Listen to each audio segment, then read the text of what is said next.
Students, आज हम पढ़ने जा रहे हैं चैप्टर 7 शांति दूत।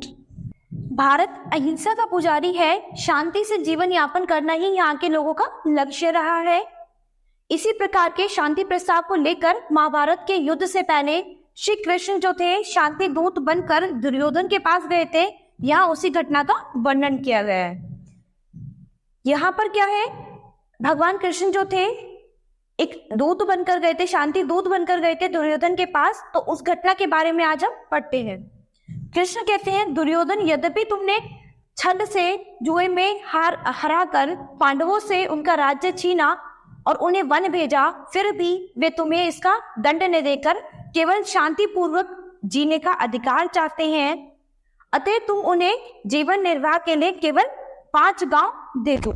यहाँ पर कृष्ण जी जो है वो दुर्योधन से विनती करते हैं कि तुमने छल से पांडवों को हरा दिया और उनको गांव भेज दिया, तो कोई बात नहीं, लेकिन तुम उन्हें क्या करो, 5 गांव दे दो, वो शांतिपूर्वक अपना जीवन व्यतीत कर लेंगे। तो दुर्योधन कहता है, कृष्ण वे पांडव कारण है, महान नहीं। यदि उनमें शक्ति होती तो वे इस तरह भीख नहीं मांगते। इस पर दुर्योधन क्या कहता है कि कृष्ण जी, ये पांडव जो है बहुत कायर है, महान नहीं है। यदि वो इतने महान होते वो इस तरह से मुझसे भीख नहीं मांगते।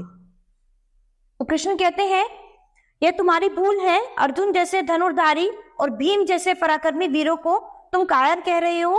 वे तुमसे डरते नहीं, लेकिन व्यर्थ का रक्तपात नहीं चाहते। तो इस पर कृष्ण जी कहते हैं कि नहीं, यह तुम्हारी भूल है। अर्जुन जैसे धनुर्धारी और भीम जैसे बलशाली बहुत ज्यादा वीर है, वो बहुत महान है, लेकिन वो किसी का रक्तपात नहीं चाहते, इसीलिए मैं तुमसे ये विनती कर रहा हूं। दुर्योधन कहते हैं, यदि वह सच है, वे डरपोक नहीं है, तो युद्ध से घबराते क्यों हैं? मुझसे लड़कर अपनी वीरता दिखाते क्यों नहीं? तो इस पर दुर्योधन कहते हैं, यदि वो इतने ही वीर हैं तो क्यों अपनी वीरता को छुपाए हुए हैं, मुझसे लड़े और युद्ध करें। कृष्ण जी कहते हैं, वह इसलिए कि युद्ध में अनेक निर्दोष सैनिक मारे जाते हैं, उनके बच्चे अनाथ और पत्नियां विधवा हो जाती हैं, वे भूखे मरने लगते हैं।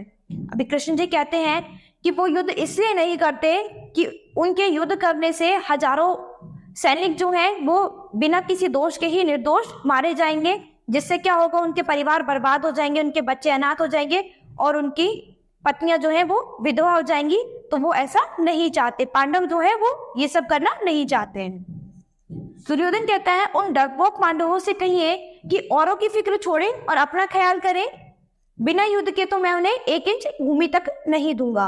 तो इस पर दुर्योधन कहते हैं कि उन मूर्ख पांडवों को से कहिए कि वो दूसरों का ख्याल छोड़े और अपना ख्याल करें। अगर वो युद्ध नहीं करते हैं तो मैं उनको 1 इंच भूमि भी नहीं दूंगा। कृष्ण जी कहते हैं, तुम्हारी बुद्धि भ्रष्ट हो चुकी है। ठीक है, युद्ध की सही पर तुम अपने निर्णय पर अवश्य पछताओगे।